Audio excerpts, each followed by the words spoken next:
യൂട്യൂബിൽ കുറേ ആയി മിസ്റ്റർ DIYന്റെ ഷോപ്പിൽ പോയിട്ടുള്ള കുറേ വോൾസ് കാണാൻ തുടങ്ങിയിട്ട്. അപ്പം ഞാൻ എന്ത് ചെയ്തു, ഇന്ന് നമ്മളുടെ റൂമിന്റെ അവിടെ ഒരു മിസ്റ്റർ DIY വന്നിട്ടുണ്ടായിരുന്നു. ഞാൻ അവിടെ ഒന്ന് പോയിട്ട് വാങ്ങിയ സാധനങ്ങൾ കാണിച്ചു തരാം കേട്ടോ. ഇവളുടെ കയ്യിലുള്ള ഈ ക്യൂട്ടായിട്ടുള്ള ബ്രേസ്ലെറ്റ് ആണ് സംഭവം.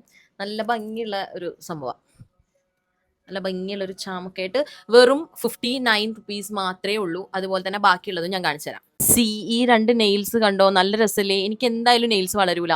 അപ്പം ഞാൻ നെയിൽസ് വാങ്ങിയതാണ്. ഇതിന് 140 റുപ്പീസും ഇതിന് 110 റുപ്പീസും ആണ് വരുന്നത്. ഭയങ്കര അഫോർഡബിൾ ആണ് കേട്ടോ. നെക്സ്റ്റ് വന്നിട്ട് ഈ ഒരു മീൻസ് ഹെയർ കേൾ ചെയ്യുന്ന ഒരു സാധനമല്ലേ, ഇത് ഹെയർ കേളറാണ്.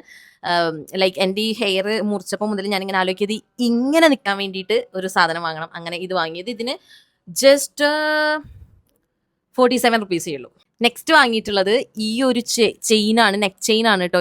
ഇതിന് ജസ്റ്റ് 57 റുപ്പീസേ ഉള്ളൂ. നല്ല ഭംഗിയുള്ളൊരു ചെയിൻ. അത് നെക്കിലിട്ട് കഴിഞ്ഞാൽ നല്ല ഭംഗി ഉണ്ടാവും. അഫോർഡബിൾ ആയിട്ട് സംഭവങ്ങളൊക്കെ നോക്കി നടക്കണവർ പോയി വാങ്ങിക്കോ. അതേപോലെ തന്നെ എല്ലാവരും വാങ്ങണം എന്ന് ആഗ്രഹിക്കുന്ന സ്റ്റാൻഡിങ് മിററിന് ജസ്റ്റ് 980 റുപ്പീസേ ഉള്ളൂ. സ്റ്റാൻഡിങ് മിററൊക്കെ അഫോർഡബിൾ ആയിട്ട് വേണമെന്നുണ്ടെങ്കിൽ വേഗം മിസ്റ്റർ DIYക്ക് വിട്ടോ. അടിപൊളിയാണ്, നല്ല അഫോർഡബിൾ ആണ്.